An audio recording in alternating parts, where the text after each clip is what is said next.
Hello everyone, this is Dr. Farhat Pathan. In this video, I am going to differentiate headache of Gelsemium, sanguinaria, cilicia and spigelia in detail.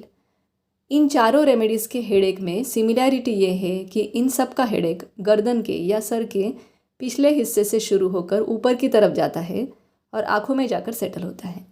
इन सभी को sir में और आँखों में इतना pressure feel होता है कि पेशेंट बोलता है ऐसा लग रहा है जैसे मेरा सर फट जाएगा और आंखें बाहर निकल आएगी। सबसे पहले हम जेल्सेमियम का हेडेक देखेंगे। जेल्सेमियम में दर्द सर्वाइकल स्पाइन यानी गर्दन के पिछले हिस्से से शुरू होता है और फिर पूरे सर में होने लगता है।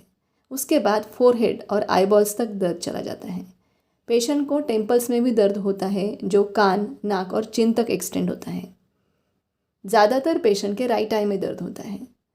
जब हेडेक होता है तब गर्दन और कंधों में भी दर्द शुरू हो जाता है। Headache with muscular soreness of neck and shoulders.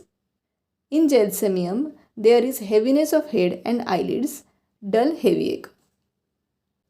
Patient बोलता है सर भारी हो गया है, आंखें इतनी भारी हो गई है कि आंखों को खोलना भी मुश्किल हो गया है। जेल्सेमियम पेशेंट को हेडेक शुरू होने से पहले ब्लाइंडनेस होता है, उसे कुछ भी दिखाई नहीं देता।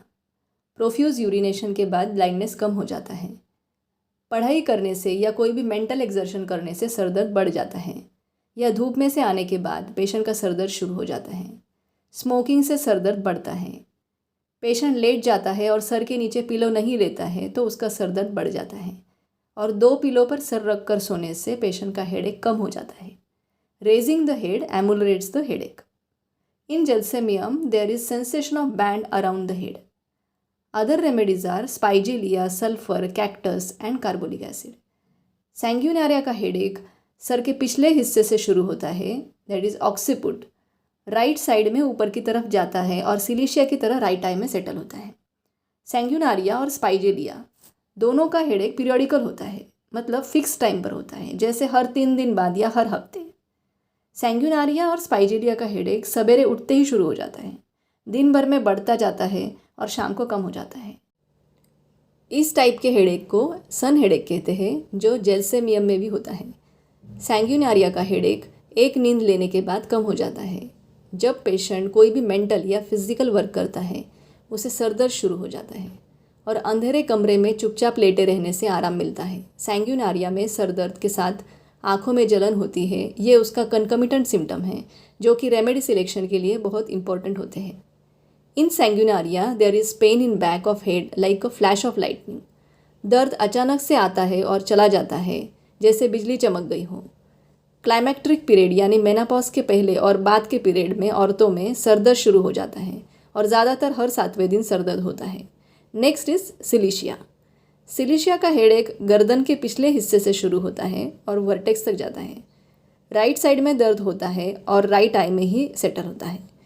सर को हवा लगने से सरदर्द बढ़ जाता है और सर को पूरी तरह से कवर करने से सरदर्द कम हो जाता है।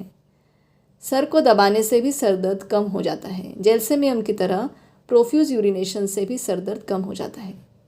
सिलिशिया में सर में और गर्दन पर बहुत पसीना आता है जो कि बदबूदार होता है। Next is स्पाइजेलियम। स्पाइजेलिया का हेडेक भी सिलिशिया और सैंग्यूनारिया की तरह सेमीलैटरल होता है। सिलिशिया और सैंग्यूनारिया का राइट साइडेड होता है और स्पाइजेलिया का लेफ्ट साइडेड। स्पाइजेलिया का हेडेक बाकी तीनों रेमेडीज़ में इंटेंसिटी में बहुत ज़्यादा होता है। पेशेंट दर्द बर्दाश्त नहीं कर सकता। पेशेंट को आंखों में बहुत ज़्यादा प्रेशर फील होता है। इधर उधर देखने से या आईबॉल्स की किसी भी मूवमेंट से दर्द बढ़ जाता है। पेशेंट को ऐसा सेंसेशन होता है कि उसकी आंखें ऑर्बिट से बहुत बड़ी है। Sensation as if eyes were too large for the orbits. आँखों को टच करने से भी दर्द बढ़ जाता है। स्पाइजेलिया का हेडेक सवेरे उठते ही शुरू हो जाता है। सर के पिछले हिस्से से शुरू होकर ऊपर की तरफ लेफ्ट साइड में बढ़ता है और लेफ्ट आई में सेटल होता है।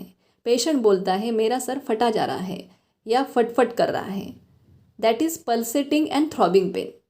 पेशेंट सरदर्द में थोड़ी भी आवाज़ या मूवमेंट बर्दाश्त नहीं कर सकता, यहाँ तक कि मुंह खोलने से भी उसका सरदर्द बढ़ने लगता है। स्पाइजेलिया पेशेंट को ऐसा लगता है कि उसका ब्रेन लूज़ हो गया है, ढीला हो गया है। जब वो चलता है या सर हिलाता है तो उसे लगता है कि उसका ब्रेन भी हिल रहा है। So this was my small effort to differentiate between very similar headache of these 4 remedies. Thank you.